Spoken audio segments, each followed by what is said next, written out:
¿Qué tal? Muy buenas tardes. Soy Marcelo Salinas y esto es Hablemos de Frente, un programa de radio, televisión y redes sociales del Sistema Quintanarroense de Comunicación Social que llega más allá de las fronteras de nuestro estado y que invita y recibe a quienes son protagonistas en diversos ámbitos: el gobierno, la cultura, la sociedad, el arte, el medio ambiente, bueno, en fin, la cosa pública, que abordamos temas de interés.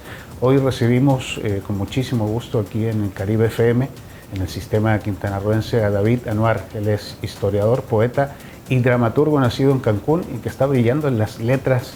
Tiene importantes reconocimientos y vamos a conocer su vida y también su obra literaria, por supuesto. David, bienvenido, muchas gracias.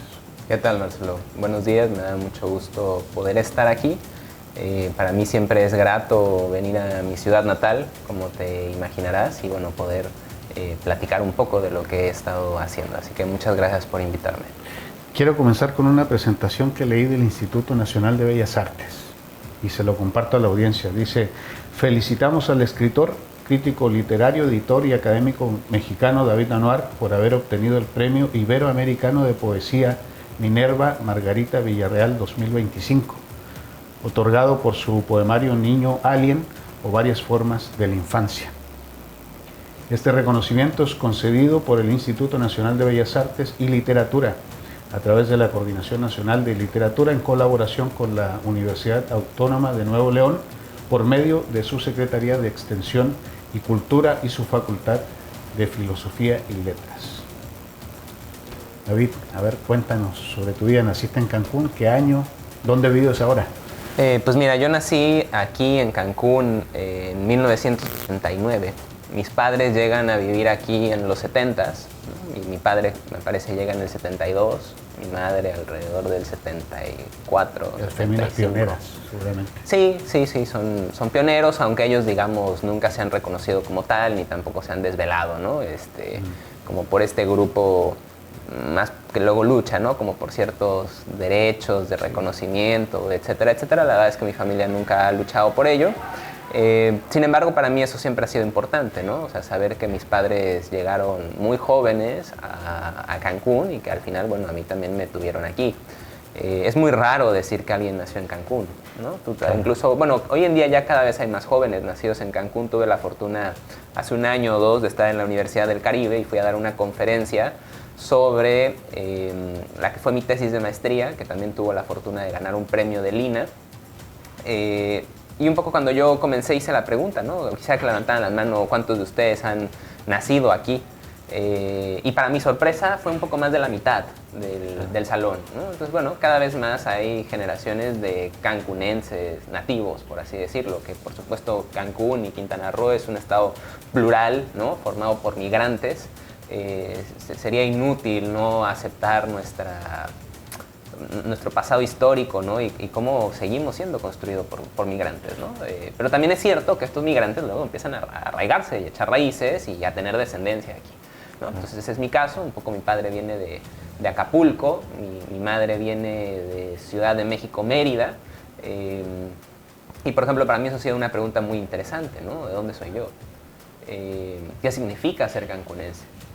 Conociendo además el pasado del pasado de Cancún, ¿no? Que al final pues, fue un proyecto turístico que surge en 1970 y un proyecto hecho por el gobierno federal para ganar dinero. Entonces uno dice, ¿qué soy yo? ¿Soy yo un proyecto federal para ganar dólares? Eso es lo que me da identidad, eso es lo que me reconoce, lo que me identifica.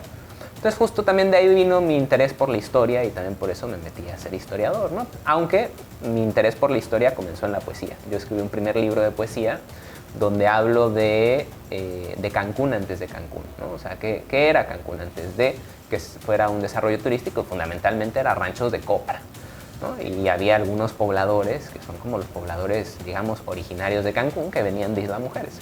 Entonces, bueno, me he dedicado mucho a escribir sobre la ciudad, sobre Quintana Roo. Esa es una como de mis obsesiones. Pero bueno, eso es lo que yo te diría. Yo crecí en esta ciudad, ¿no? Tengo recuerdos de una ciudad muy distinta. De hecho, yo cada vez que vengo Siento que he perdido mi ciudad, ¿no? El Cancún en el que yo crecí era un Cancún muy seguro, ¿no? Donde los niños podían estar en la calle, corriendo, uno se podía ir solo a la playa, en fin, no sé, era una ciudad caminable, ¿no? Ahora incluso siento que es difícil caminar en Cancún. Entonces, a mí siempre es como doloroso y difícil regresar a Cancún porque es siempre el recordatorio, ¿no? De que el tiempo ha pasado. De hecho, se suele decir que cuando uno abandona su ciudad la ha perdido para siempre, ¿no? O sea, cuando uno sale de su ciudad, ¿no? Y migra, en cierta forma uno la pierde para siempre, porque cada vez que regrese será una ciudad distinta. Entonces, bueno, no sé si he respondido a tu pregunta, seguramente no, sí. Ya me fui por las ramas. No, por ahí va, porque ahora resides en Mérida, una ciudad tranquila y relativamente cerca de tu claro. Cancún natal, ¿no? Sí, bueno, y los motivos, digamos, yo me fui a Mérida cuando cumplí 18 años. Yo originalmente tenía intenciones de estudiar biología. Por distintas circunstancias al final me fui por la literatura, ¿no? Toda mi familia estaba muy desilusionada de que yo fuera a estudiar letras, porque pues lo primero que uno dice, ¿no? ¿De qué vas a vivir? Te vas a morir de hambre. Y además yo era muy bueno en la escuela, ¿no? O sea, a mí se me dan muy bien las matemáticas, la física, la química, ¿no? O sea, sacaba 10 en todas esas materias y pues todos pensaban que yo iba a ser científico. Entonces justo fue como un balde de agua fría cuando yo dije, pues quiero estudiar letras. Entonces me voy a Mérida a estudiar literatura porque justo en Cancún no había opciones educativas, ¿no? Claro, en esa época. En esa época no las existían y hasta la fecha, ¿no? Hay que decirlo, siguen sin existir. O sea, a nivel estatal tenemos la UCRO que tiene humanidades con especialidad en literatura y lingüística, pero poco más, ¿no? Entonces, en realidad hay muy pocos espacios formativos, literarios dentro del Estado. Ha habido históricamente algunos talleres muy importantes, ¿no? Como los de Javier España en Chetumal, como los de Ramón Iván Suárez en Bacalar y aquí, digamos, en Cancún, los espacios que tuvo Miguel Ángel Mesa, ¿no? Alicia Ferreira también, ¿no? Que son escritores históricos importantes de nuestra tradición. Pero lo cierto es que no había un espacio institucionalizado, ¿no? Y que pudiera emitir, pues al final un título. O sea, yo tenía que entregarle a mi familia un título universitario. Entonces, pues esos fueron mis motivos, mis razones para migrar a Mérida y pues al final me di cuenta que la vida cultural ahí era mucho más rica, sobre todo, digamos, en el ámbito de la literatura, que era el ámbito donde yo me desarrollaba. Nada más te voy a dar un dato que a mí me parece interesante. La mitad de mi obra la he publicado en Mérida, ¿no? En editoriales meridanas y sobre todo con el municipio de Mérida, ¿no? El municipio de Mérida tiene un fondo editorial importante que justo sirve para promover a jóvenes escritores que por primera vez quieren comenzar a publicar dignamente. Y por ejemplo en Quintana Roo no existe eso. En Quintana Roo no existen fondos editoriales institucionalizados. Lo que existe es que se le antojó a la persona que está en cultura, ¿no? Sacar unos libros, muchas veces de los compadres que tienen en ese momento, y pues ahí sale, ¿no? Una camada de libritos porque hubo recurso o algo así. O si sí abrieron una convocatoria, pues bueno, se abrió esa convocatoria, pero es una convocatoria efímera que no se institucionaliza y que no tenemos una biblioteca de autores quintanarroenses. Entonces es un grave problema, o sea, no ha habido una institucionalización de la literatura en el ICA. Eso hay que decirlo abiertamente. Y entonces te digo, para mí es un dato interesante que 4 de mis libros han sido publicados por el Ayuntamiento de Mérida. Otros han sido publicados en distintas partes del país por premios que me han dado. Y el único libro que se ha publicado aquí en Quintana Roo es justo sí uno del que me siento muy orgulloso, porque además pues, es un libro que habla de Cancún, que es Memoria de Gabuch, pues y que lo publicó el ICA, ¿no? Le van a hacer ahí un close-up en la cámara. Entonces, bueno, ¿Cómo se llama ese libro? Memoria de Gabuch, que justo habla de Cancún, ¿no? Es un poemario que combina la crónica con la poesía y que habla precisamente de Cancún antes de Cancún, ¿no? Y efectivamente, lo publicó el ICA hace algunos años con una convocatoria que sacaron, una convocatoria muy mal hecha, con muchísimos problemas y además publicado muy pobremente, ¿no? ¿Por qué? Porque tampoco hay cultura editorial. O sea, las personas que están dirigiendo cultura no tienen cultura editorial. O sea, les voy a dar un dato. Simplemente no sabían que esto tenía que pasar por un programa de diseño llamado InDesign. Ellos pensaban que un libro se podía hacer pasado directo del Microsoft Word a la imprenta. Y esto no pasó por InDesign. Se fue del Word a la imprenta. Y tuvo esta portada porque yo solicité que tuviera esta portada, que la hizo mi esposa. pero no hay cultura editorial en el Estado. En las instituciones de gobierno no las hay.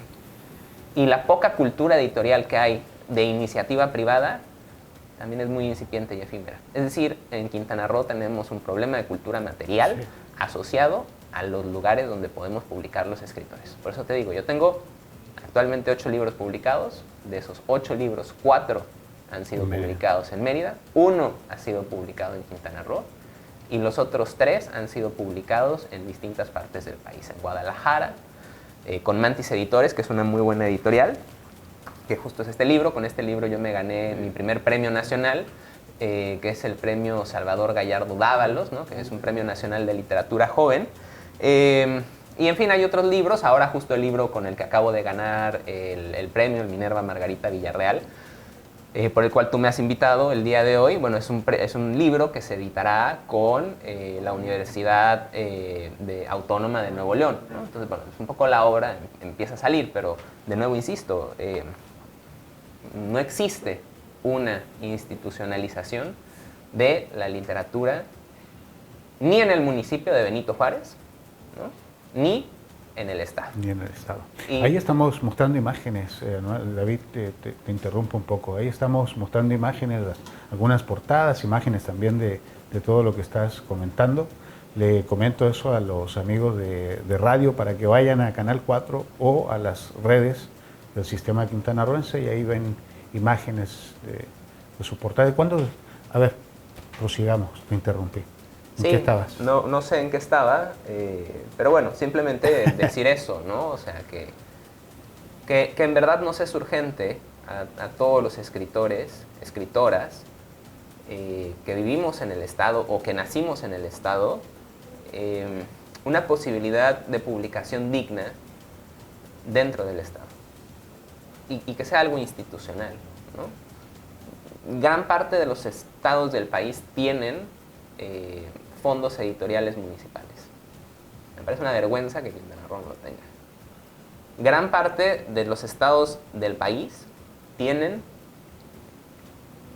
historias literarias de su estado. O sea, tú puedes ir a cualquier estado y puedes decir cuál es la antología de la literatura del estado donde se recopila lo mejor que se ha producido. Todos los estados tienen una. Todos. Hasta Baja California. Y digo Baja California porque justo Baja California es el ejemplo exacto, o sea, es primo hermano de Quintana Roo, en términos históricos, porque son los territorios. Claro. Bueno, hasta Baja California tiene historias de su literatura. Y en Quintana Roo no las tenemos. Y aquí hay mucho talento, David. Hay mucho talento. Y justamente nos hacen falta estos espacios y estos apoyos para justo echar a volar esos talentos, ¿no? Te digo, en mi caso, y ha sido el caso histórico también de muchos otros quintanarroenses, te puedo mencionar a escritores importantes nacidos en Quintana Roo que justo por estas deficiencias que yo estoy señalando, pues la opción más común o la opción que era, digamos, el patrón que uno observaba, pues era migrar a la Ciudad de México, ¿no? Y quedarse allá y hacer carrera allá. O sea, es el caso de los emblemáticos Juan Domingo Argüelles, ¿no? Por ejemplo, que es considerado uno de los máximos poetas del Estado. Luis Miguel Aguilar, que también es un poeta excelente, poco reconocido en el Estado. A mí me parece que es el mejor poeta del Estado, Luis Miguel Aguilar. Y su hermano, Héctor Aguilar Camín, que sí es muy conocido, digamos, por toda su novelística, por su cuestión política, etcétera, etcétera. Antonio Leal, ¿no? Que también es un gran poeta, pero todos ellos tuvieron que emigrar y tuvieron que formarse en la Ciudad de México y muchos de ellos tampoco ya no regresaron porque sabían que no hay espacios editoriales donde publicar. Entonces, pues eso es todo un tema, ¿me explico? Falta mucho, hay que trabajar en eso. Es claro. Verdad, es verdad.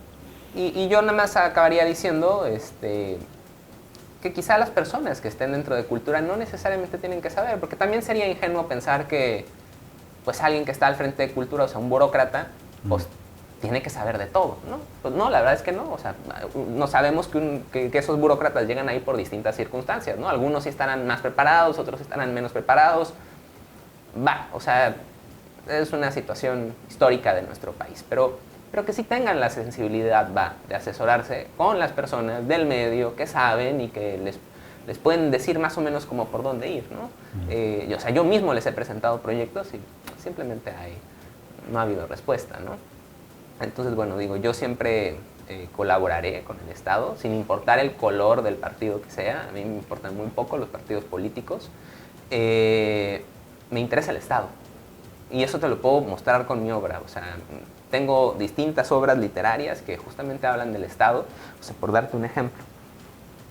Este libro, publicado en Mérida, habla de una expedición que se hizo durante el periodo de Lázaro Cárdenas a Quintana Roo. En 1937 el presidente Lázaro Cárdenas financia una expedición científica para que viniera a estudiar los vestigios arqueológicos del territorio de Quintana Roo. Un arqueólogo desconocido, sí. Sí, y quien estaba al frente de esa expedición era Luis Rosado Vega, un poeta yucateco.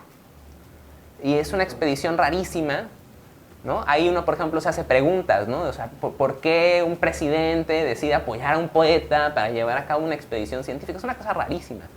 Entonces, bueno, yo me dediqué a rescatar esta historia, ¿no? Y a ponerla disponible, digamos, al público general.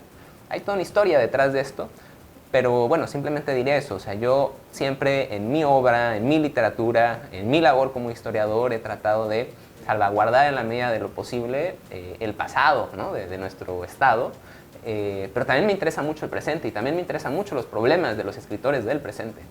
Entonces, bueno, simplemente decir eso, ¿no? Yo no tengo problemas, ¿no? con ningún partido político ni con la burocracia, ¿no? Al contrario, yo siempre he dicho que estoy aquí para colaborar con quien quiera colaborar conmigo. Y también algo sucede, ¿no? O sea, históricamente, es que aquellos escritores que decidimos migrar y dejar el Estado, y fíjate, yo he migrado y he dejado el Estado y estoy al lado, pero eso automáticamente te significa ser ignorado. Pareciera que uno ya no existe por el hecho de haber salido del Estado. Interesante primera reflexión. Déjame profundizar en eso en el segundo bloque. Tenemos que ir a la pausa. Estamos con David Anuar. Él es historiador, poeta y dramaturgo, nacido en Cancún. Vamos a la pausa y ya volvemos.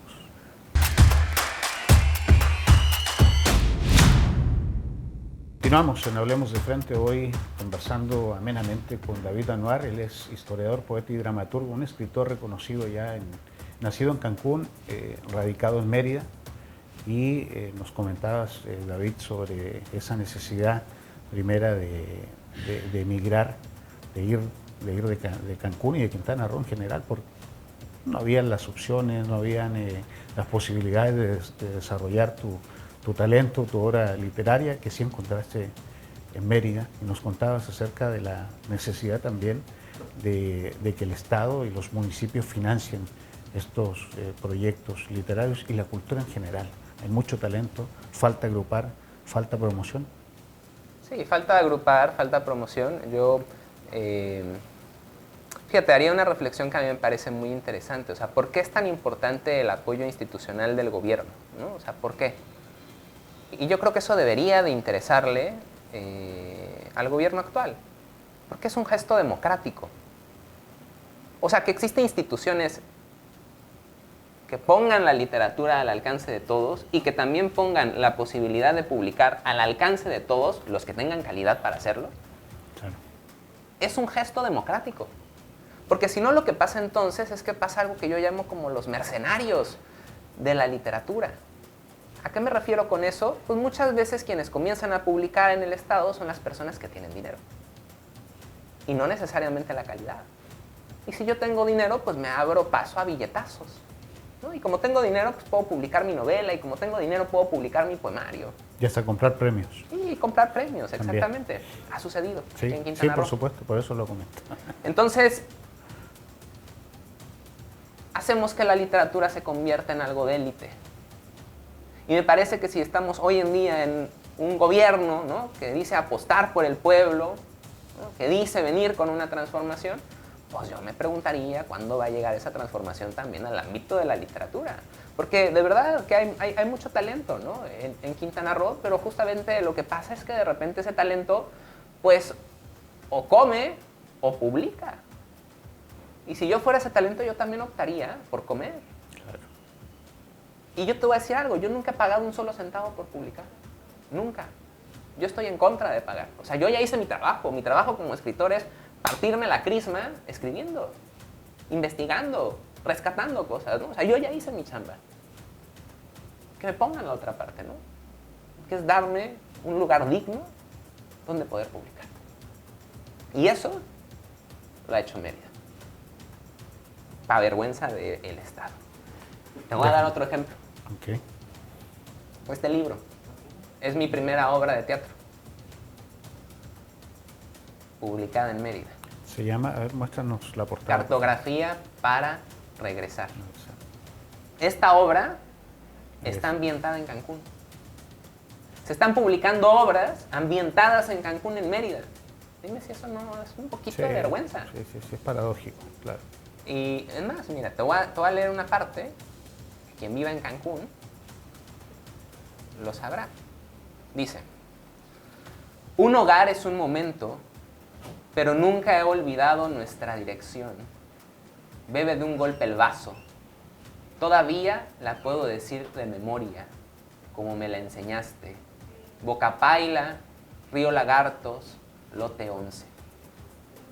Ahí podría agregarle, Supermanzana 32.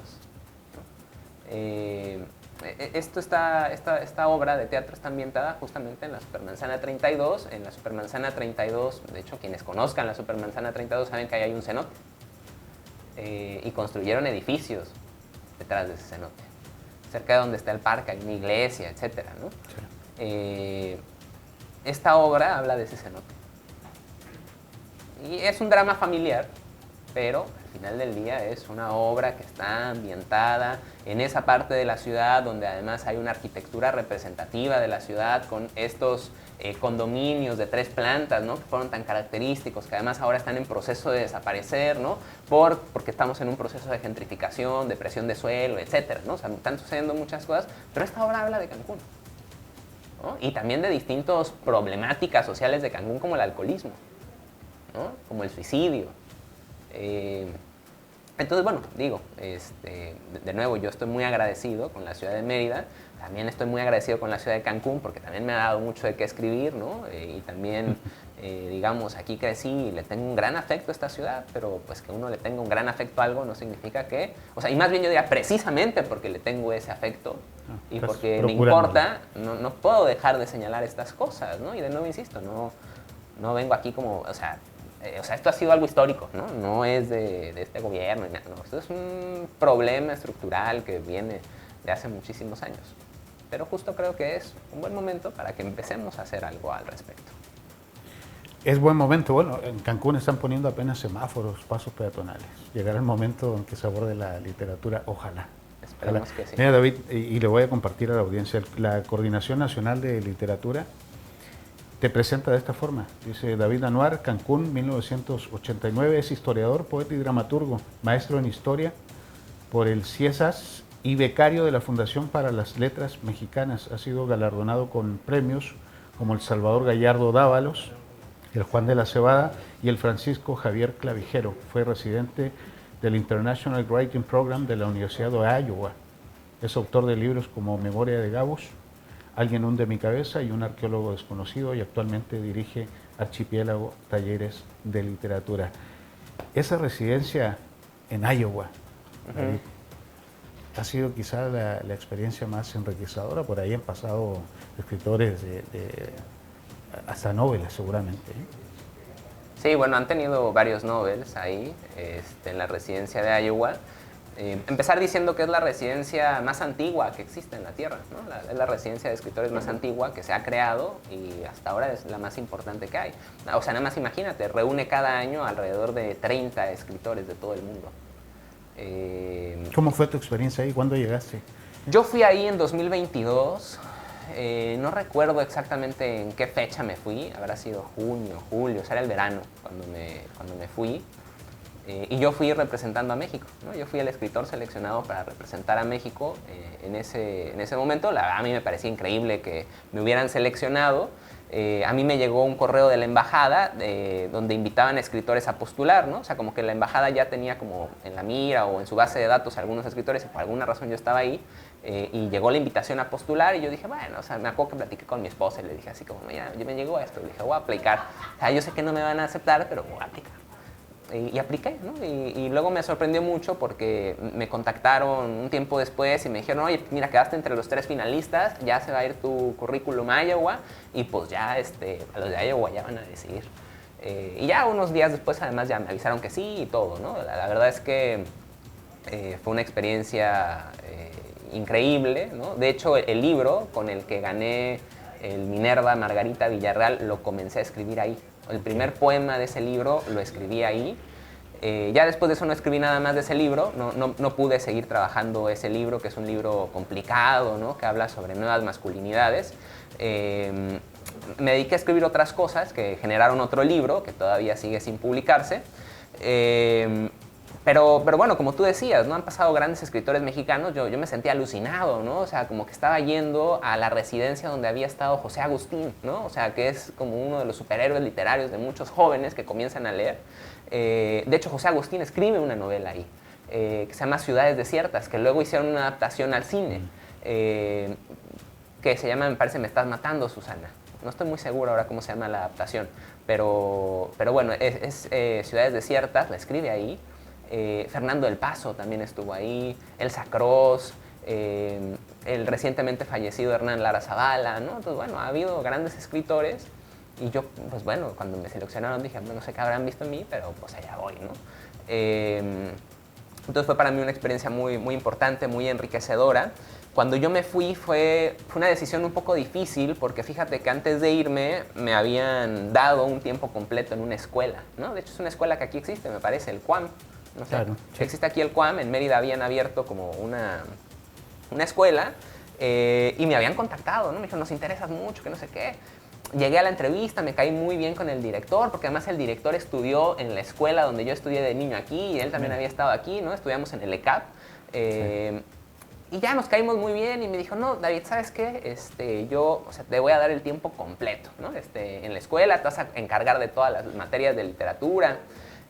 Yo fui profesor gran parte de mi vida y antes de eso daba clases en otro colegio católico de monjas donde nunca me daban las materias de literatura, que eran las que a mí me interesaban. Entonces a mí me pareció muy interesante su ofrecimiento y yo le dije, bueno, sí, mira, me encanta todo lo que me estás diciendo, pero tengo un problema, ¿no? Le dije, me acaban de aceptar en esta residencia y yo me tengo que ir 3 meses, ¿no? O sea, y estaba por comenzar el semestre 2 semanas, ¿no? Iba a comenzar. Y yo le dije, pues yo me tengo que ir 3 meses. Bueno, pues tanto me querían que yo me quedara con esa plaza que me dijo, mira, David, da la primera semana de clases y te ponemos un sustituto y cuando tú regreses tu plaza sigue aquí. Maravilloso. Y yo dije, órale, ¿no? Di la primera semana de clases y fue horrible.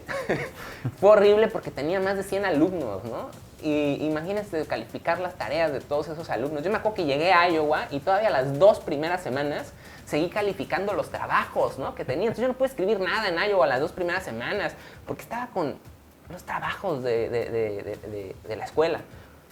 Y yo me acuerdo que estando en Iowa, una cosa que a mí me marcó muchísimo fue conocer a un poeta que se llama Gayat Almodún. Es un poeta palestino, radicado en Berlín, Alemania.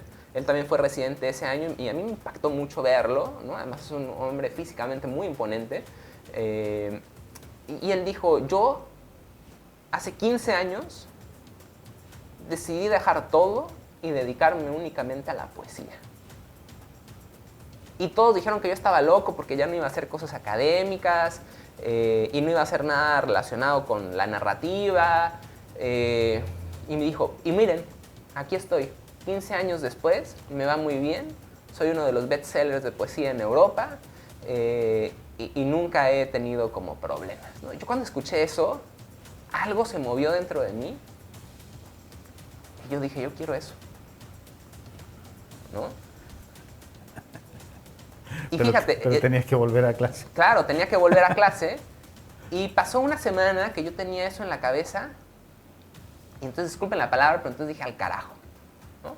Me acuerdo que dije, voy a renunciar.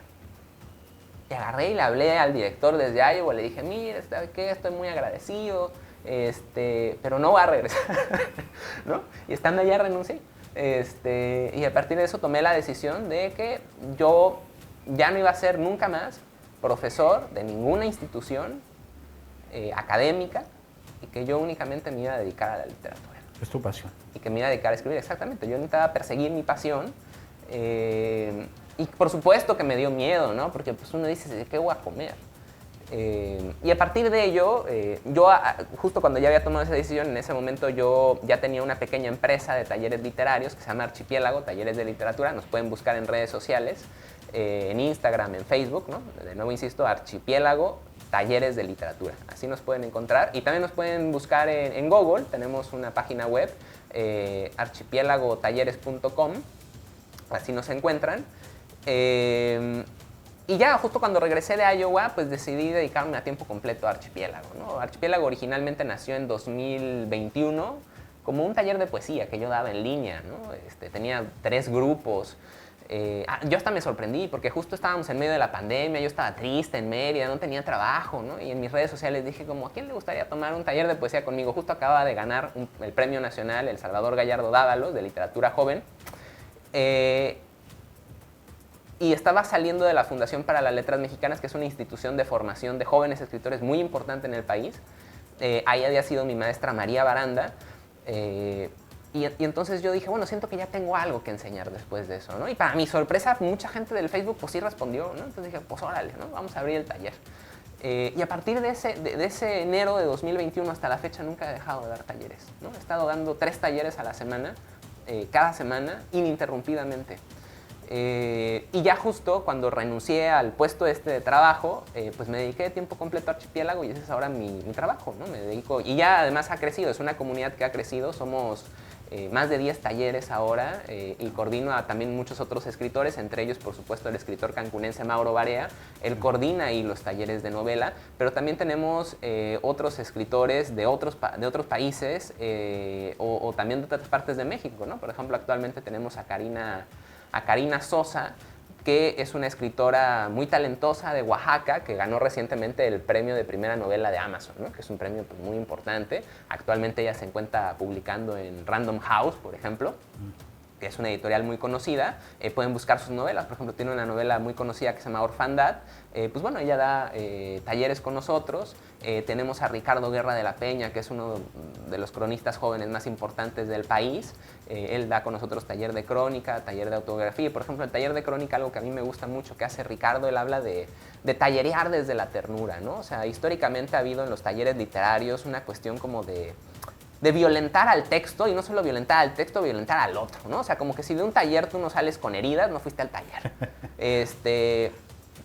Y entonces esta cosa medieval como que la letra con sangre entra. Y nosotros nunca hemos creído en eso, ¿no? O sea, nosotros creemos que se puede trabajar un texto de otra manera, desde otro lugar, desde la ternura, ¿no? Desde una ternura comprometida y crítica. Pero al final uno puede ser muy crítico sin tener que ser hiriente, ¿no? Entonces esa es parte de la filosofía de Archipiélago. Pero algo que a mí me gusta mucho, mucho en particular del taller de Ricardo, de crónica, es que justo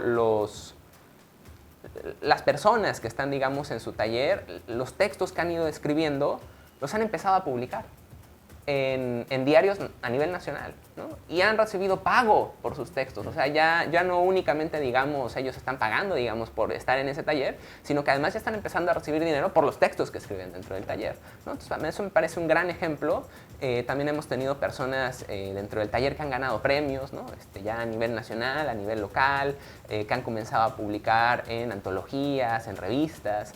Entonces, bueno, te digo, es otro de los integrantes. Tenemos también otro de nuestros coordinadores de cuentos, Daniel Centeno, que radica en Guadalajara. Tenemos a Gabriela Román, que es una destacadísima dramaturga a nivel nacional. Entonces, en fin, les invito a que visiten la página, insisto, archipiélagotalleres.com. Ahí pueden ver todos los perfiles de las personas que trabajan con nosotros. Y bueno, yo actualmente eso, me dedico de tiempo completo a la escritura y a tallerear. Muy bien. Tenemos que ir a la pausa, ¿verdad? Sí. Un saludo a todos ellos y especialmente a Mauro Barea. Mauro estuvo con nosotros vía online en las primeras emisiones de este programa hace casi un año ya, radicado en España. Escritor cancunense, también reconocido, radicado en España. Estamos platicando con David Anuar, él es historiador, poeta y dramaturgo nacido en Cancún. Vamos a la pausa y ya volvemos.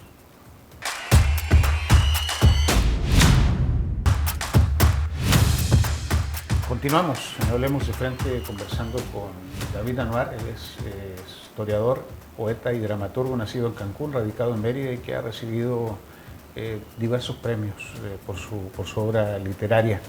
David, a ver qué otras obras nos quedan por comentar ahí. Pues bueno, quedan varias, creo yo, pero yo creo que sería lindo poder leer algo, ¿no? No quiero que nada más la audiencia se quede aquí con la idea del escritor que nada más vino a quejarse. No, también escribo, se los prometo, no nada más me quejo, también escribo. Está este libro que a mí me parece muy bello, además la factura es muy bonita, ¿no? Es un libro que salió con una editorial que actualmente está en Mérida, aunque originalmente estaba en la Ciudad de México, que es El Dragón Rojo, y salió en coedición con el Instituto Nacional de Antropología e Historia, ¿no? Que es el INA, ¿no? ¿Antropología o arqueología? Es arqueología e historia, Sí, que es el INA. Y bueno, es una edición muy bella, además ven aquí cómo trae la parte de atrás. Y bueno, ya se imaginarán por el título, Los Feos, este libro habla de animales de la península de Yucatán que son considerados feos, asiagos, y sobre todo dentro del imaginario de la cultura maya, ¿no? O sea, dentro de la cultura maya hay ciertos animales que eran considerados como de mal agüero o que eran negativos por ciertas cuestiones, ¿no? Entonces un poco este libro lo que trata de hacer es reivindicar a estos animales. Y a mí me encarga, es un libro colectivo que hicimos entre varias personas y a mí me encargaron escribir los poemas. Entonces, bueno, les comparto, yo creo, 1 o 2 poemas que a mí me gustan mucho. Bueno, les voy a leer uno de mis favoritos, a ver si adivinan qué animal es. Además, tiene un funcionamiento como de adivinanza, ¿no? O sea, ahí vemos una parte del animal, y entonces uno tiene que adivinar qué animal es. Por eso te digo que además ha sido como un libro que ha funcionado muy bien con infancias, les gusta mucho porque además a un costado trae como la información biológica y cultural de ese animal, también trae los nombres de este animal en distintas variantes del maya. Entonces es un libro que me parece a mí lindo, ¿no? Entonces, bueno, voy a leerles este poema a ver si adivinas qué es, Marcelo. A ver. No sé por qué saltan al verme. Todos los días me acicalo y me peino muy bien frente al espejo. Ya sé que todos piensan que me gusta el queso. La verdad prefiero los cereales y una vida feral, libre de escobazos. Yo, que disperso la semilla y dejo algo de mí en cada suelo, amo las flores y el dulzor de la hierba que volverá a ser en algún futuro no distante, hierba y flor, célula o bosque.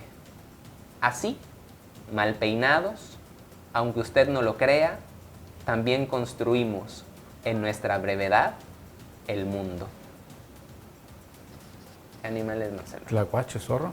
No, el ratón. El ratón. Ahí está el queso, ¿no? Que les gusta, y los escobazos que reciben. A ver, les leo otro rápidamente. Ahora sí que a petición tuya, leeré el del tlacuache. A ver. Duro y dale con la asimilación cultural.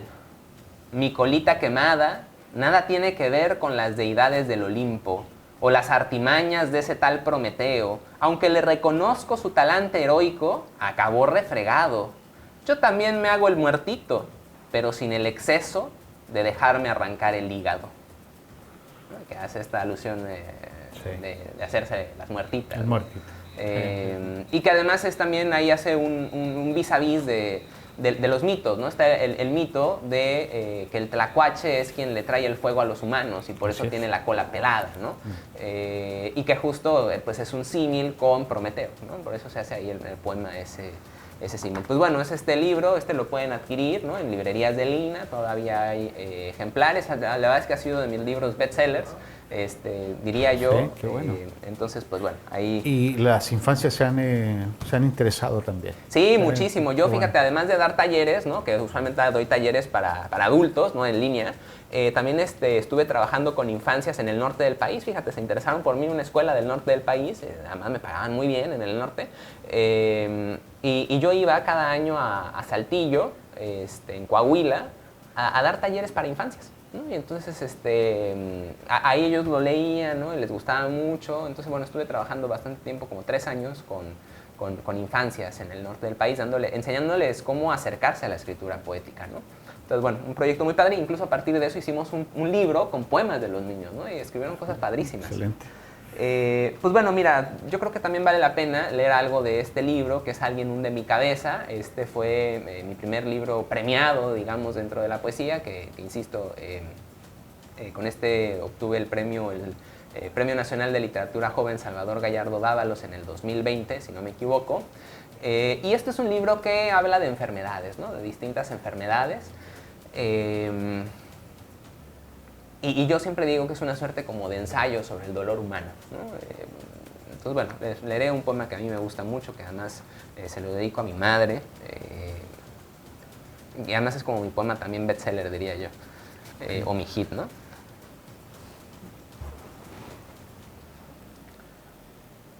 Mi madre tiene los clavos más hermosos del mundo.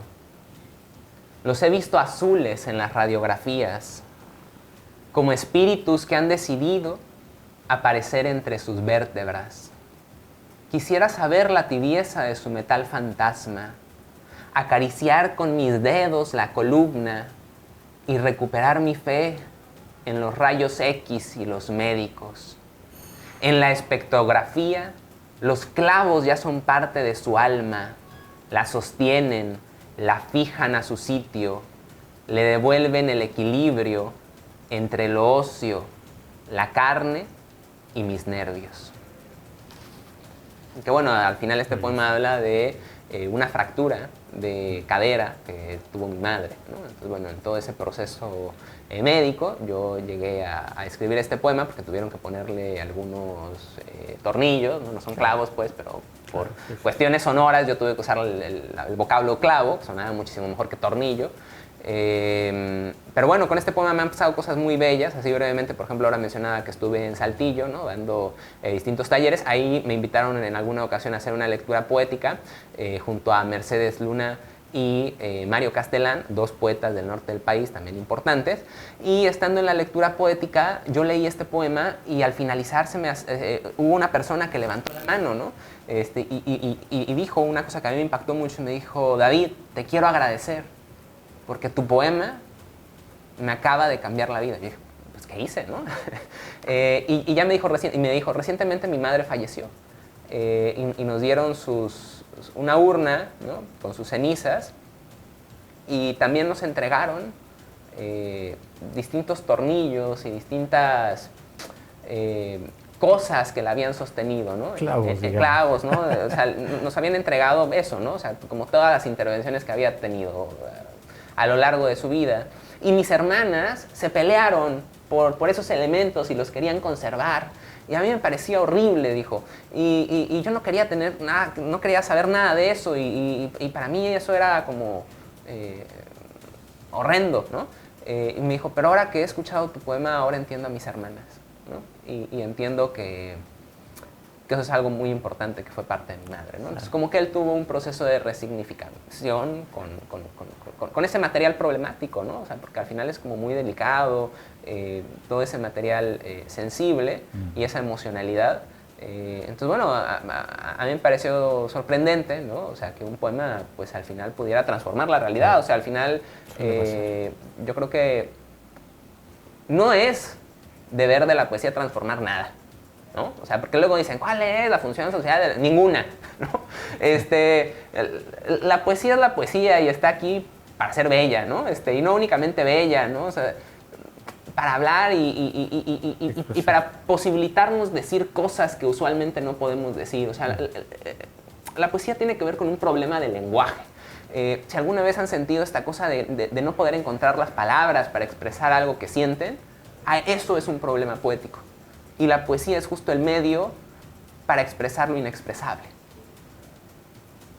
Entonces, ya no sé en qué estaba, pero... Estabas leyendo eso. Sí, estaba leyendo esto, pero bueno, no sé por qué me fui a esto de la poesía. Por el tema de los clavos. David, ¿estás trabajando algo? ¿Algo ya que pronto se pueda dar a conocer? No, o sea, bueno, tengo muchos libros, ¿no? Inéditos que están ahí esperando a ser publicados, pero digo, no se puede dar a conocer nada porque en México aparentemente lo importante es que un libro esté inédito y que no se publique.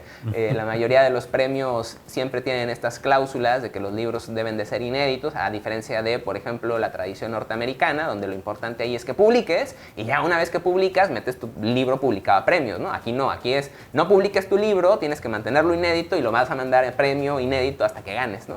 Entonces, bueno, son como diferencias de nuestras tradiciones. Entonces, por eso pues, hay que de repente ser cauto, ¿no? Con los libros de uno. Pero bueno, actualmente tengo un proyecto en mente que voy a comenzar a escribir. Hace poco terminé de escribir mi primer libro de poesía para infancias. Entonces un poco eso es lo que estoy haciendo. Y bueno, mira, ahora que estamos hablando de libros, yo creo que sería valioso, ¿no? Yo sé que ya se nos va a acabar el tiempo, pero bueno, hablar de este único libro que el Estado de Quintana Roo me ha publicado, con muchas deficiencias, insisto, pero bueno, hicieron esto, ¿no? Pero para mí es muy importante este libro, que además pronto va a recibir una reedición con una editorial de Mérida. Por distintas razones es importante para mí este libro, pero sobre todo porque habla, ¿no? de Cancún. Y voy a leerles quizá, ¿como cuánto tiempo nos quedará? 2 minutos. ¿2 minutos? 2 minutos. No, pues es muy poquito. Pues voy a ir directo, menos, 3. Déjenme escojo una partecita.